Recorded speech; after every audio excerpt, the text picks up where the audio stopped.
empezamos con esta segunda parte que es para ver ya resolver la ecuación de transferencia radiativa. Pero bueno, como este material primero cuando lo preparé, no estaba pensado en que vea todo lo de 3 más uno a detalle. Entonces incluí eso, pero ustedes ya saben todo esto. Lo que sí no sé es que si han visto la solución de Kerr y de Schwarzschild en algún momento, ¿no? Sí, lo más interesante aquí en la solución de Schwarzschild, una curiosidad es que Schwarzschild lo resolvió un par de meses después de que Einstein publicó su teoría, lo cual es sorprendente porque muy poca gente entendía las ecuaciones. Y lo primero que encontró, pues, es una solución para un objeto esféricamente simétrico, estacionario y estático, ¿no? Y matemáticamente, pues, tenía un problema de que es singular en R igual a 2m en el término de la componente espacial, en GRR en particular. Y una de las maneras en la que en relatividad ahora se ha vuelto como común, distinguir entre una singularidad física y una matemática es calcular este invariante de Kretschmann, que es la contracción del tensor de Ricci. Entonces ya se imaginarán que calcularlo no es tan fácil.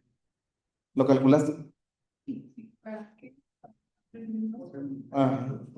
Entonces, bueno, uno lo puede hacer a mano, pero la verdad es que es larguísimo.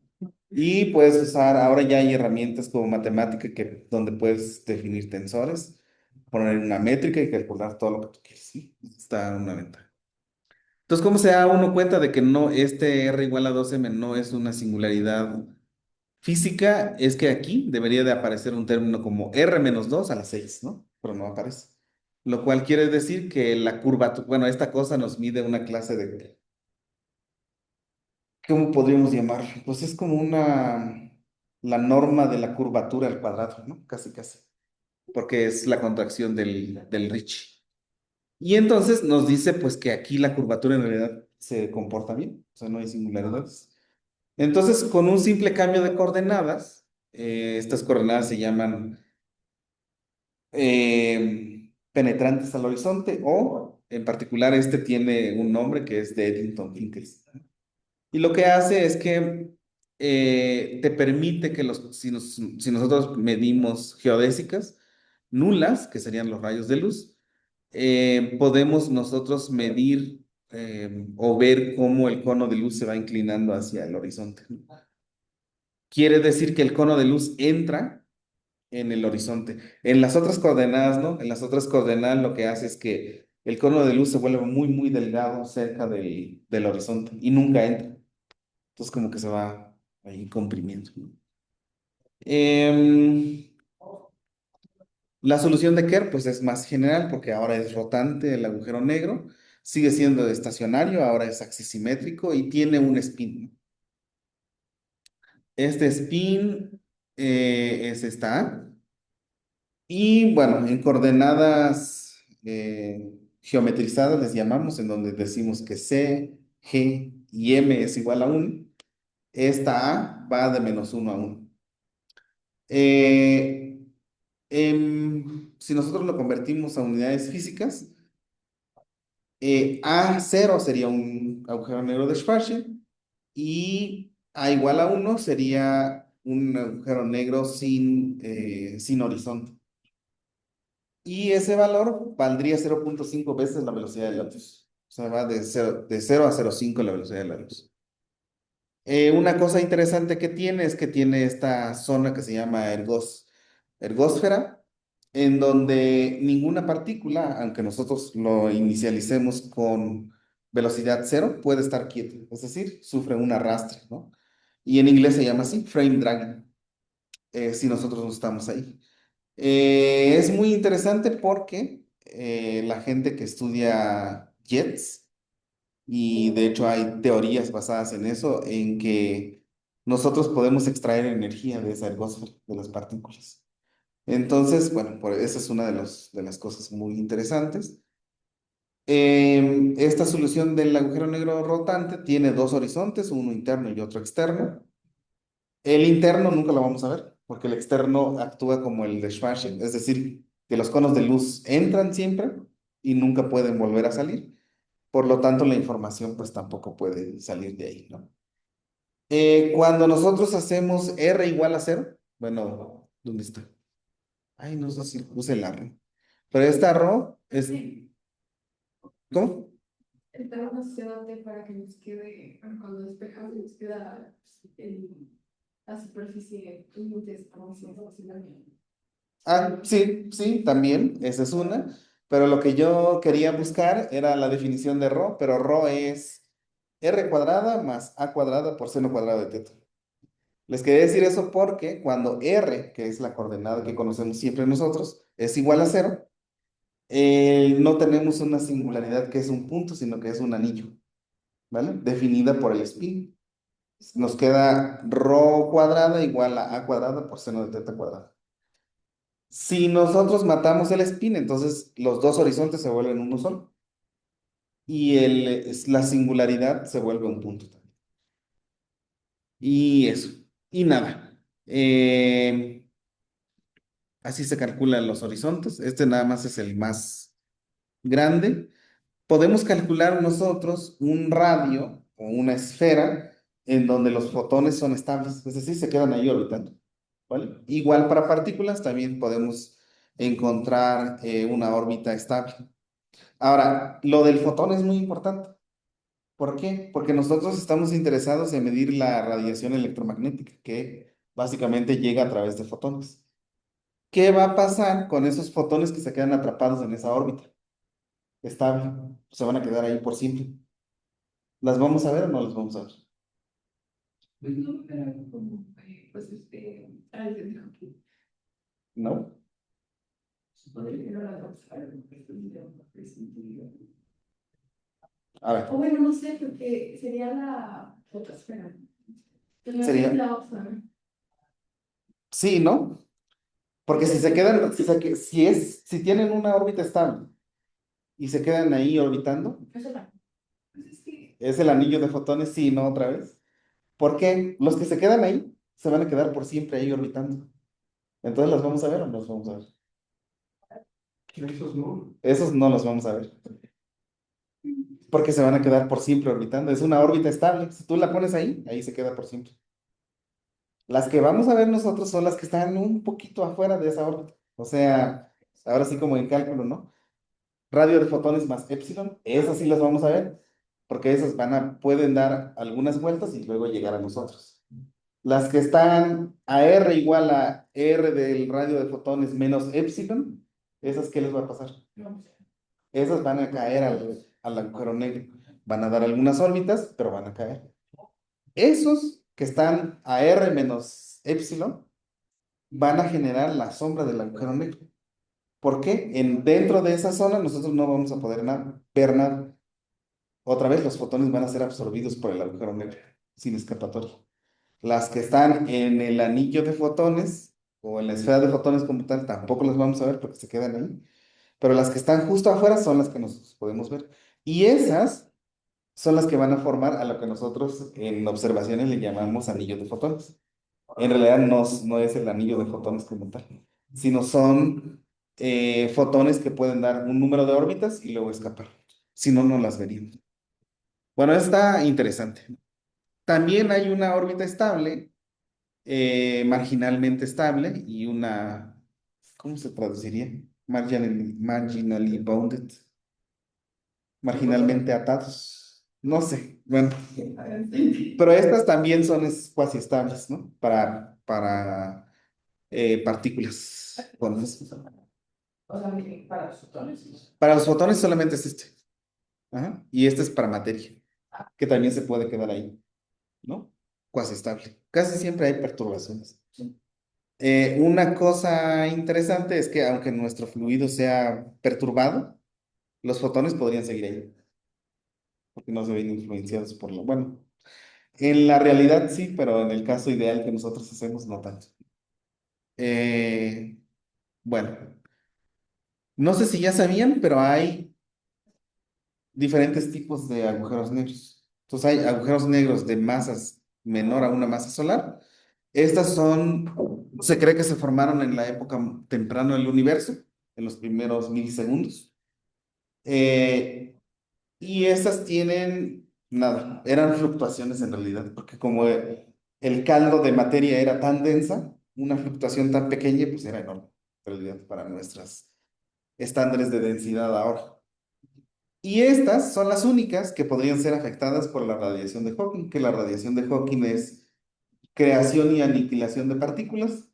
Tú estás en el horizonte, la partícula se crea justo en el horizonte casi. Una de esas partículas que se crea se la traga el agujero negro y la otra puede escapar. Entonces tienes un desequilibrio. Pero, pues como nosotros con la física que tenemos, digamos que es muy pobre, si tú integras la masa del agujero negro en una esfera y ves que está escapando materia, ¿no? De la nada aparentemente. Pues, ¿qué tenemos que hacer? Pues restarle esa masa al agujero negro. Y así por eso la masa del agujero negro primordial se va disminuyendo, disminuyendo. Y se puede evaporar solamente si la masa de ese agujero negro primordial mide menos de una masa de Planck. O sea, 10 a la menos que 34 kilogramos o gramos. Kilogramos. O sea, tendría que ser súper chiquito, de todos modos, ¿no? Para que se pudiera evaporar. Si ya son grandes, pues ya no. Porque la tasa de evaporación es más chiquita que la tasa de acreción, ¿no? Eso es. Mm, para agujeros negros, por ejemplo, estelares, importaría, no hay un proceso que si despreciamos alguna fluctuación cuántica no se pueda describir, porque ahí entraría como la importancia pues, la radiación de Hawking. Como que no se puede describir. Bueno, no sé cómo, pero Sí, no. O sea, a nivel cuántico y de radiación de Hawking, solamente serían afectados los primordiales. Otra vez por la escala, ajá, por la escala. Pero acá ya no, porque las tasas de acreciones comparadas con la de la masa de Hawking, pues con la tasa de eyección, podríamos decir, de pérdida de masa del agujero negro es muy, muy grande. Sí, los agujeros negros de masa estelar son los más famosos, porque esas nacen de la muerte de las estrellas, ¿sí? Dependiendo de la masa inicial. Si es una estrella masiva o hipermasiva, tiene una evolución, de hecho acá tenía una, después de millones de años, por supuesto. Si la, si la estrella es de alta masa, puede convertirse en una supergigante roja o en una gigante roja, dependiendo de las masas. Ya no sé si puse aquí, sí. Desde 10 a 150 masas solares lo son de alta, y estas como nuestro Sol, que son de 0,08 masas solares a 10 masas solares. Entonces nuestra estrella está acá. Y nada, pues explota, se le acaba el combustible. Después de la supernova o de la nebulosa planetaria, al final son explosiones, pero depende de las masas que tan energéticas son. Se queda un núcleo de esa estrella que, bueno, los astrónomos dicen que son ricos en metales. Pero es que para los astrónomos, fuera del hidrógeno, todos son metales. Entonces, ahí sí no sé, sinceramente no sé qué elementos sean, pero así dicen ellos. Pero el chiste es que ese núcleo, sufre, pues la gravedad gana ese núcleo, ya no hay procesos termonucleares tan fuertes, porque ya se le acabó el gas, y entonces se puede quedar o una estrella, una enana blanca, que después se enfría y se convierte en café, ahí no sé por qué dice black, pero en realidad es café, le llaman enana café. Ah, es la temperatura. O sea, es la misma, solamente se va enfriando, enfriando, enfriando, porque ya no hay procesos termonucleares, ya no hay nada que lo caliente y se cree que tampoco hay acreción. Y entonces simplemente se va termalizando con el medio. Y se vuelve enana café, o aquí le pusieron negro. Allá en el otro es más interesante porque ese núcleo puede formar una estrella de neutrones. Y esa estrella de neutrones, pues la verdad es que puede ser inestable, dependiendo de la masa, de la composición. Ahí hay gente de muchos grupos que está estudiando solamente la composición, o sea, la ecuación de estado. Después de eso, puede colapsar a un agujero negro o Si tiene campos magnéticos muy fuertes, se puede convertir en un magnetar, ¿no? O en un pulsar, porque le salen unos jets, una emisión, y como está girando muy rápido, pues empieza a impulsar. Y esas pueden durar un montón de tiempo también, pueden ser muy estables. Pero también depende de muchos factores, la masa, la ecuación de estado, la composición, puede rápidamente colapsar a un agujero negro. Y bueno, esas serían las de masa estelar. Las de masa intermedia, bueno, para la que existan las de masa estelar, en realidad necesitamos que el universo ya haya formado estrellas. En el de masa intermedia, en realidad era una suposición que existía, porque ahí los astrónomos desde hace mucho tiempo asumían que existen agujeros negros supermasivos en el centro de las galaxias. O sea, ellos ya afirmaban, pero en realidad no se había comprobado. Y entonces decían, bueno, tenemos las estelares y las de masa supermasiva, ¿no? Entonces debería de haber una transición, que son las intermedias, pero no se habían detectado hasta hace poco, en el 2021. En LIGO Virgo se detectó una onda gravitacional que es consistente con dos agujeros negros de masa intermedia. Y el resultante también es una de masa intermedia, ¿no? Entonces van de 40, bueno, yo por ponerle un número, ¿no? Pero en realidad no hay un convenio de dónde empieza uno y termina otra, pero bueno, de más de 40 hasta 200 hasta 1000 masas solares también se puede considerar de masa intermedia. El problema ahí es que no se sabe cómo nacieron. Entonces, los teóricos se inventaron una estrella hipermasiva que le llaman de población 3, que son más grandes que las que acabamos de ver, que se cree que se formaron también en la época temprana del universo. Entonces, cuando colapsaron, formaron esta clase de agujeros negros, pero es una hipótesis que todavía no se comprueba. La otra manera es que se formaron estelares y esas colisionaron unas con otras. Y al final tuvimos una binaria que ya era resultante de otras colisiones. Y luego colisionaron y se formaron eso. Eso es lo que, o sea, esto de aquí son lo que se estima en LIGO Virgo. Y este es el resultante después de la colisión. Entonces ellos dicen, hubo colisiones jerárquicas, no sé cuántas, dos, tres, para que tuvieran esa masa de 85 y 66 masas solares. Exacto, es muy incierto. El otro canal era el colapso directo de la POP 3, era colisiones jerárquicas, les llaman, no sabemos cuántas podrían ocurrir. Y la otra es por acreción, o sea que nacieron como estelares o como primordiales y fueron acretando materia a lo largo de millones de años hasta llegar a nuestros tiempos y ganaron eso por acreción solita. Y hay mucha gente que trabaja, hay papers, no sé, de hace una semana, hace un mes, hace un año yo publiqué un artículo en donde propusimos que era solo acreción. Y de hecho, para los que conocen a Bere, está trabajando en eso, la que está así analizando ondas gravitacionales. Y bueno, agujeros negros de masa intermedia. Entonces hay gente todavía trabajando en eso, no está dicho nada. El tercero, pues son los supermasivos. Tampoco no sabemos cómo se formaron. O sea, solamente sabemos que existen en el centro de las galaxias. Y esas van de 10 a la 3 hasta 10 a la 10, 10 a la 11. Hay un profesor del INAOE en Puebla, que para los que ya han ido a la escuela de verano, en el INAOE hay un telescopio. No, no es el telescopio, no es el de la UNAM, es el de la UNAM, que está en Tonantzin. Con ese se observó uno de 10 a la 11 masas solares. Ajá, y por eso se llama así, que lo observaron en Tonantzin. Entonces ahí tampoco no está dicho nada, o sea, ahí ya también le puse nomás por ponerle un número, ¿no? Pero hay más grandes. Entonces, ¿cómo llegamos de esto hasta allá? Pues bueno, se cree que estos agujeros negros primordiales se formaron. También tengo un artículo sobre esto para si les interesa, en donde hicimos una simulación empezando de 10 a la menos 4 segundos hasta 100 segundos, en donde exploramos diferentes masas de agujeros negros primordiales y vemos cómo acreta en ese tiempo. Y es pura radiación lo que existía. Bueno, nosotros asumimos que existía pura radiación. Y esas, en ese tiempo tan pequeñito, pueden ganar hasta 100 masas solares. empezando de 10 a la -2, 10 a la -3 masas solares. Otra vez es porque era muy denso, pero eran 100 segundos, o sea, es muy poquito. Entonces, empezando, digamos, de 50 a 100 masas solares, también se cree que a lo largo de la vida del universo acretaron materia oscura, radiación, materia ordinaria.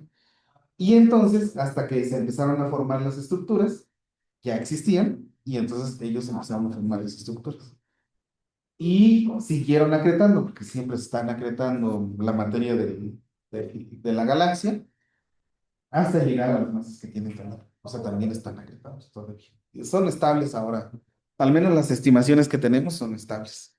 Y nada, pues en el 2015, bueno, 14, en diciembre del 14, se detectó la primera señal de ondas gravitacionales que prueba la relatividad general. Y en el 2017, observaciones del 2017, observamos la primera sombra, ¿no? Esta sombra que vemos aquí es, de hecho, lo que queremos entender, pero eso es lo que, esa es la zona en donde los fotones ya cayeron al agujero negro. Nos queda el anillo, que son, no es realmente el anillo, dijimos, ¿no? O la esfera, sino son fotones que están justo afuera de esa superficie, que sí pudieron escapar. Y todo lo demás, pues es radiación que viene del plasma que está alrededor del agujero negro, ¿vale? Entonces, esas familias de agujeros negros tenemos en tamaño, ¿no? Luego, en soluciones, pues hay un montón que no vamos a discutir aquí. Asumimos que estamos en relatividad general, que Kerr es el que describe la naturaleza de los agujeros negros supermasivos y nos concentraremos en eso. Em, los que nosotros nos interesamos en el IHT es M87 y Sagitario A estrella, primero, porque son muy masivas. Otra en M87 porque tiene un jet que mide casi 6.000 años luz, moviéndose al 99% de la velocidad de la luz. Cuando los astrónomos lo observaban por las primeras veces, los primeros años, creyeron que se movía más rápido que la luz porque está inclinado hacia nosotros. Entonces hay un Doppler boosting. Ya cuando proyectaron la imagen, dijeron, ah, pues no. O sea, se desemocionaron, ¿no? Pero hubo muchos años que se estaban peleando con eso, ¿no? Tratándose de explicar por qué era más rápido que la luz, ¿no? Su velocidad, pero no, no lo es, tristemente. O no sé si tristemente, pero no lo es. Pero es muy extendido, o sea, la energía que debe de tener es enorme y bueno, ya tenemos ahora cálculos de esa energía. Entonces, por eso también es muy importante. Su masa ayuda a que en el cielo tenga cierta resolución y coincide con el mismo tamaño angular en el cielo con el centro de nuestra galaxia, ¿no? Por la masa que tienen. Esta M87 es 1.000 veces más masiva, pero Sagitario A estrella está 1.000 veces más cerca de nosotros. Entonces, al final, la resolución es igual, ¿no? En el cielo, coincidentemente. Y pues lógicamente que pues nos interesa Sagitario Estrella porque está en el centro de nuestra galaxia, a 26.000 años luz. Luego hay que decir eso porque la gente se espanta. Vivimos en un agujero negro. ¿Cómo creemos nosotros que es la morfología cerca del agujero negro en cuanto a al comportamiento del plasma? Pues les decía, tenemos una órbita la más interna en cuanto a materia, la más estable. Tenemos la órbita estable de los fotones, que es la esfera de fotones, la singularidad que nunca veremos, el horizonte de eventos, que es pues hasta ahora teórico, no es algo palpable, digamos, ¿no?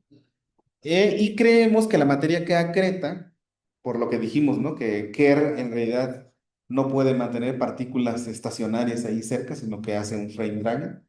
Entonces, eso hace que se forme un disco de acreción y ese disco de acreción pues se calienta y es lo que emite fotones, ¿no?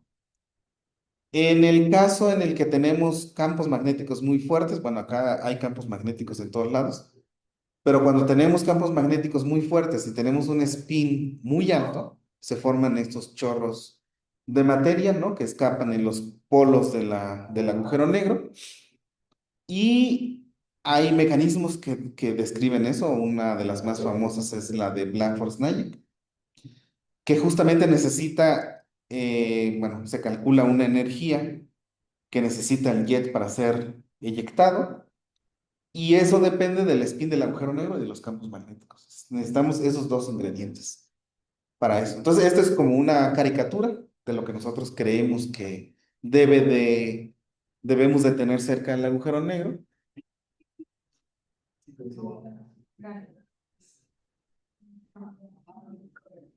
Ah, como nosotros no podemos directamente medir, solamente estimar, hay estimaciones, pero nosotros lo hacemos de manera indirecta. O sea, ¿qué es lo que sí podemos observar? Pues la imagen, por ejemplo, ¿no? De la sombra. ¿Qué hacemos? Modelamos eso y nosotros en nuestros modelos teóricos variamos el campo magnético. Entonces, una de esas va a reproducir la imagen que estamos viendo y con eso tú estimas el campo magnético. Pero son, no sé, más adelante lo vamos a ver. No lo recuerdo de memoria. Pero son un par de miles de veces la de la Tierra, que es muy pequeña, ¿no? Como, ¿qué? 0,5 Gauss, ¿no? Algo así. Pero es muy pequeñito. Bueno, entonces, acá quería hablar un poquito de los jets, que por supuesto, pues sí las podemos observar de manera más fácil y también se observan en diferentes frecuencias. Hay, pues, de los agujeros negros, ¿no? Acá es otra galaxia, Centaurus A, que es muy interesante porque también tiene un jet muy bonito. Hay unos estos jets también se pueden formar cuando se forman los planetas, que esta es se llama Herbig Aro. Es una nebulosa planetaria y de ahí sale un jet, ¿no? O sea, sería el segundo brazo que vimos de la evolución estelar. Ahí se puede formar un jet también. Pero es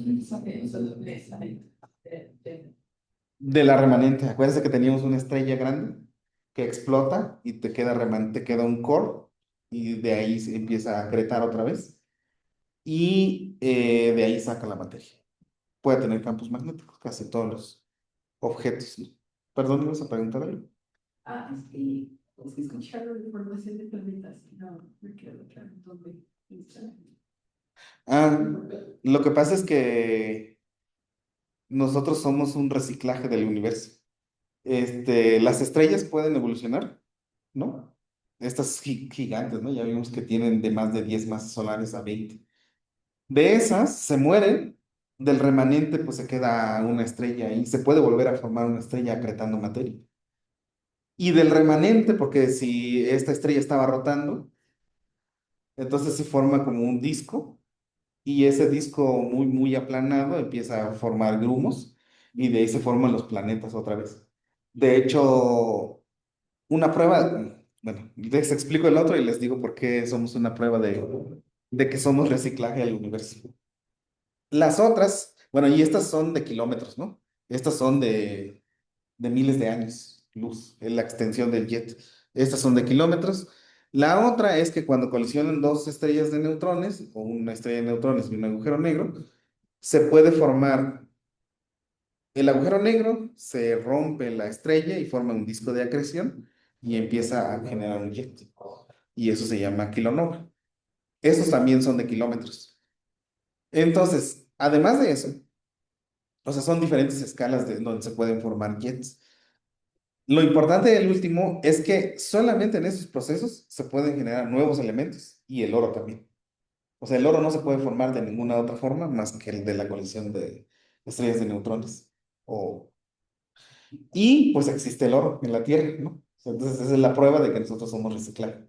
De una estrella que murió y que después formó, pues el Sol se volvió a formar de ahí, de la nube que quedó. O del core. Y de los remanentes, pues se empezó a formar el disco planetario y grumos y ya empezó a acretar. Entonces es una prueba de que somos resultado del reciclaje. Eh, por la energía que necesitas para formar. Hay una gráfica en donde tienes energía y los elementos que puedes formar. Entonces se va casi en diagonal y el oro está en muy altas energías. Y no hay otros procesos, por ejemplo, en el Sol no se forma oro, solito. Pero si colisionas dos estrellas, sí se puede formar. Es por la energía que necesitas. El M87 está muy bonito porque ahora a la gente que nos interesa los jets no son pocos al parecer. Y entonces, alrededor de 3 observatorios de diferentes frecuencias, significa diferentes longitudes de onda, diferentes energías, diferentes amplitudes, bla, bla, bla. Pero cada imagen fue tomada por un telescopio diferente, ¿vale? Y lo bonito de eso es que en cada frecuencia nosotros podemos ir viendo más al interior del jet hasta llegar a la sombra que ya habíamos visto, ¿no? Entonces acá son rayos gamma, rayos X por acá, radio y acá en milimétrico, ¿no? Y les digo, cada imagen fue tomada por un telescopio diferente. Pero fíjense esta imagen en radio. 240.000 años luz es la extensión total de M87.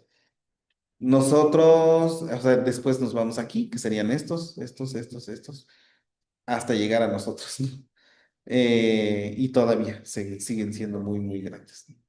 Pero es lo bonito.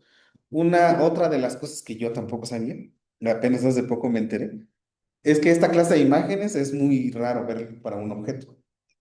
Resulta que los astrónomos se especializan en una sola frecuencia y puede haber, no sé, aquí en el instituto, 10 grupos de astrónomos que cada uno estudia la imagen por separado de una sola frecuencia. Y hasta hace, no sé, una década, empezaron a decir, oigan, pero pues, ¿por qué no colaboramos? ¿No? O sea, estamos observando el mismo objeto.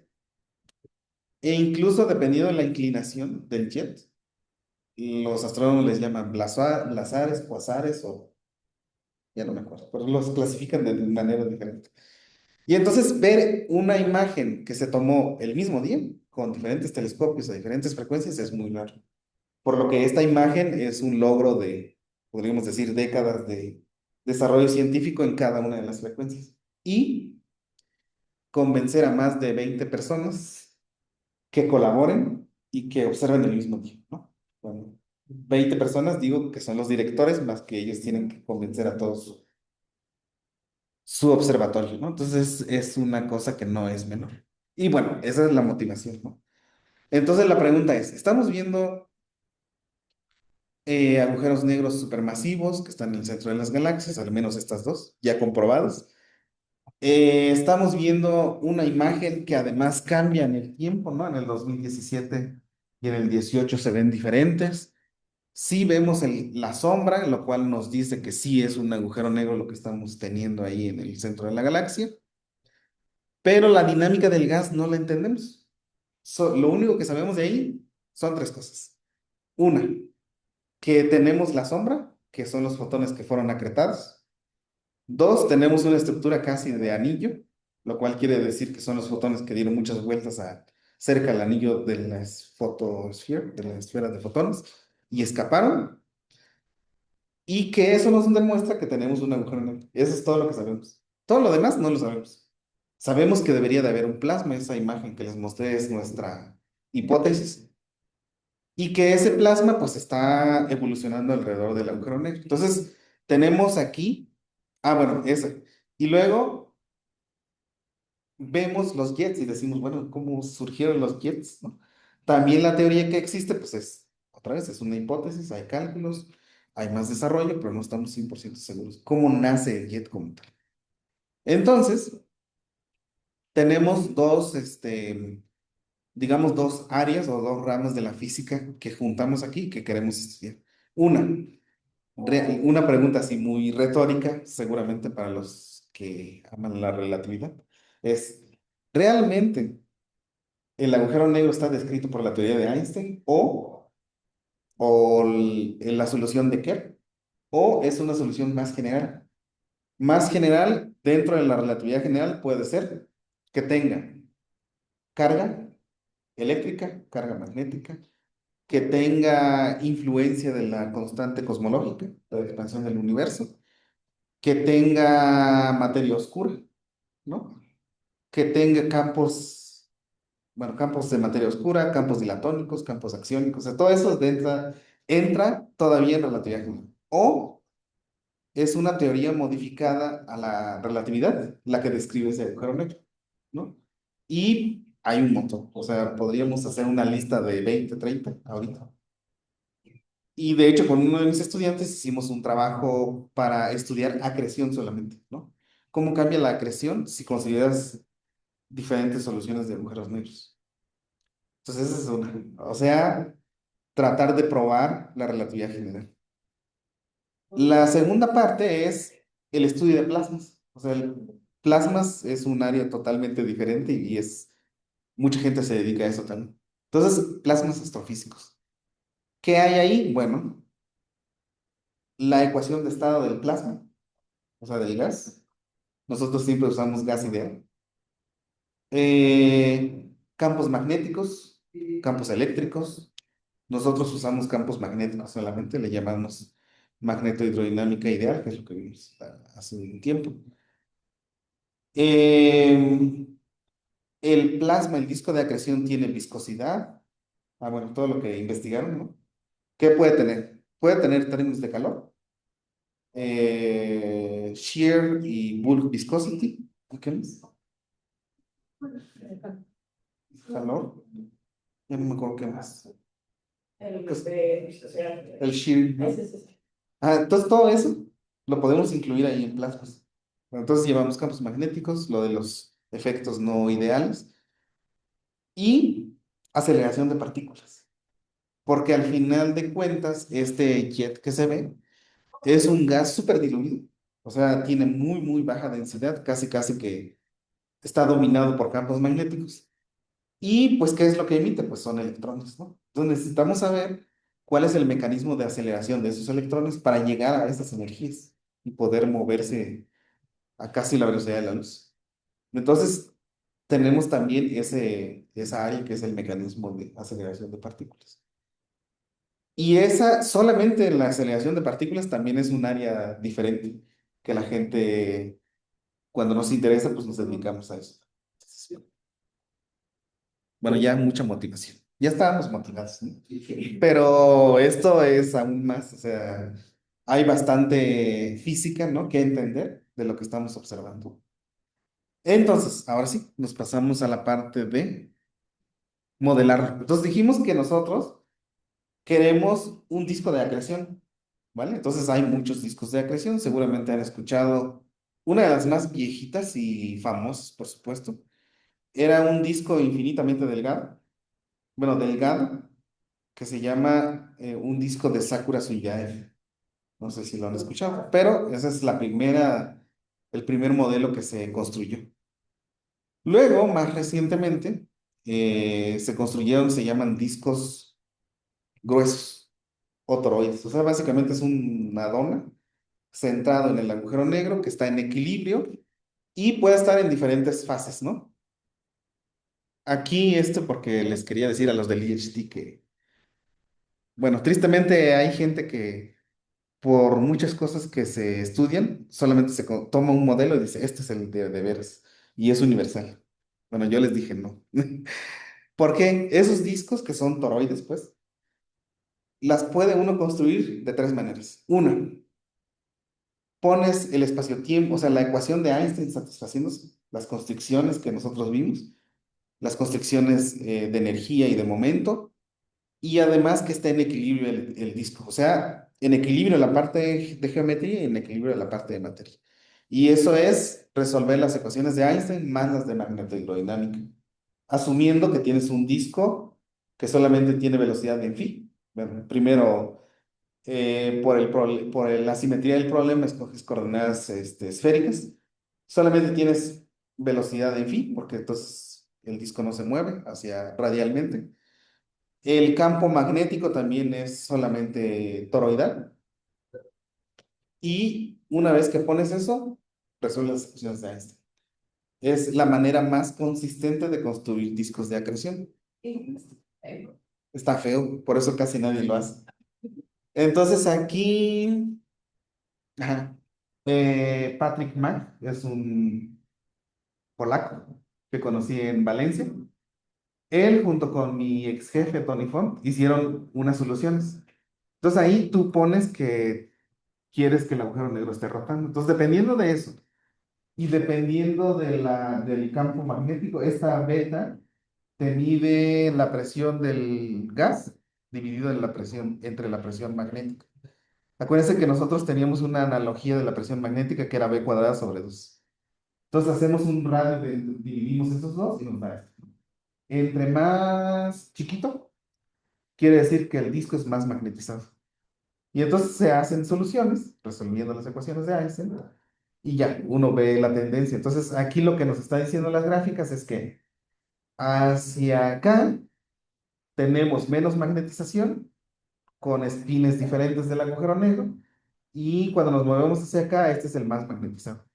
Si se fijan, bueno, aquí pues lo construyeron así, pero entonces es un toro completo, es un corte axisimétrico, pero uno lo tiene que extender al toro, ¿no? Una cosa interesante es que cuando el spin es muy alto y la magnetización es muy alta, tenemos discos más delgaditos. Se cree que estos son los más realistas, porque no tenemos un toro así súper gigante, ¿no? Sino que estos son los realistas. Y esta es esta. Entonces se satisfacen las ecuaciones de Einstein, equilibrio hidrostático, o sea, la parte de fluido, y el campo magnético, la presión del campo magnético, más la presión del fluido, más la gravedad, están en equilibrio todos, ¿vale? Mi jefe, bueno, Tony Font decía, están en equilibrio gravito-magneto-hidrostático, ¿no? Porque son las tres cosas, ¿vale? Y esta es una. La otra es dejar el agujero negro fijo y solamente tener equilibrio hidrostático y magnético, ¿no? Entonces, este se llama solución de Komisarov, que fue el primer autor que lo hizo. También es polaco, por cierto. Luego, muchos autores, incluyéndome a pues, mis colegas de Valencia y yo, hemos estudiado esta clase de soluciones. Otra cosa que no mencioné es que necesitamos definir el momento angular del disco también y la velocidad angular. Entonces, aquí se ve la densidad, también está en equilibrio, pero ahora no satisfacemos las ecuaciones de Einstein, ¿no? Entonces, así se ven nuestras soluciones. La otra que ya no puse es quitar esto de aquí y solamente dejar equilibrio hidrostático. Y los campos magnéticos se pueden introducir de manera perturbativa. O sea, tan pequeños que la presión magnética sea muy chiquita en comparación del campo de la presión del disco. ¿Cómo? ¿Qué tan válido es hacer eso? Aquí nosotros, esto de aquí, es válido cuando tenemos un escenario post-merger, o sea, colisión de dos agujero negro o estrella o dos estrellas, se forma un agujero negro, se queda un remanente y ese remanente forma el todo. Ahí vale esto, porque se satisfacen las tres cosas, la geometría y la materia y el campo magnético. En nuestras simulaciones que vamos a ver nosotros, de agujero negro supermasivo, el gas que hay en el medio es muy diluido. O sea que si nosotros integramos toda la masa que hay alrededor, esa masa es menor que el 10% de la masa del agujero negro. Y ahí esa aproximación es válida y nosotros le llamamos, en inglés le llaman Coulomb approximation o aproximación de fluido de prueba, ¿vale? Porque el fluido, la materia que hay en todo el fluido es tan chiquita que no modifica el espacio-tiempo, ¿vale? Ahí es válido. Esta es esta. La siguiente, y aquí todavía puedes poner campos magnéticos muy fuertes, porque todavía hay equilibrio magnetostático. Pero aquí, entonces es fluido de prueba y además campo magnético de prueba. O sea que el campo magnético es tan chiquito que no afecta al equilibrio que tienes inicialmente hidrostático. ¿Vale? Es el peor, digamos, ¿no? Pero es el más fácil. Y en un trabajo hicimos una comparación de, este es el que está en equilibrio, déjame ver. Sí, estos están en equilibrio y estos no están en equilibrio magnetostático. Y entonces unos se rompen, ¿no? O sea, conforme uno va aumentando el campo magnético. ¿Por qué? Imagínense que nosotros tenemos el disco y tenemos la presión del gas, pero luego le metemos a mano una presión magnética que no está en equilibrio con esa solución. Pues tenemos presión acumulado ahí. ¿Qué pasa cuando lo empezamos a evolucionar? Si tenemos presión acumulada, ¿qué se les ocurre que pasa aquí? Explota. Porque tienes ahí acumulada, pues como estos cohetes de agua que hacen, ¿no? O sea, tú tienes ahí acumulada presión y lo empiezas a evolucionar, pues se explota el disco, que es lo que pasó aquí, en esto. Y los otros, pues son en equilibrio magnetostático. Em, la siguiente clase vamos a ver es que hasta acá estaba la tercera, que es solamente esto, sin esto, pero de hecho esta es la que nosotros usamos para hacer las sombras. Otra vez, porque el gas es muy diluido y porque creemos que los campos magnéticos también son pequeños. De tal manera que la presión magnética es 100 veces más chiquita que la presión del gas. Empezamos así. Y aquí tenemos dos clases de evolución dependiendo del campo magnético y de la morfología del campo magnético inicial. Entonces nosotros usamos esta. Entonces la próxima clase vamos a ver cómo es esa evolución, qué otras cosas podemos cambiar del disco de acreción y pues cómo se ve la evolución literalmente. Después de eso vamos a extraer la radiación electromagnética de ese sistema evolucionado. ¿Por qué?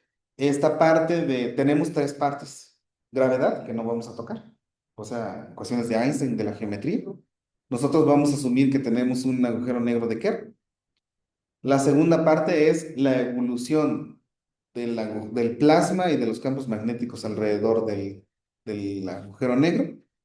Y la tercera, ahora sí, de ese sistema evolucionado, vamos a leer densidades, presiones, campos magnéticos, y de eso, usando eso, vamos a construir las propiedades ópticas del gas.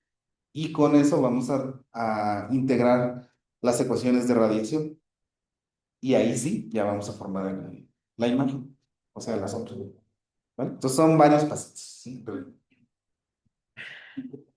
Las simulaciones que les voy a mostrar en la siguiente clase toman meses. Cierto. Bueno, para mí sí Es mucho. No, es poquito.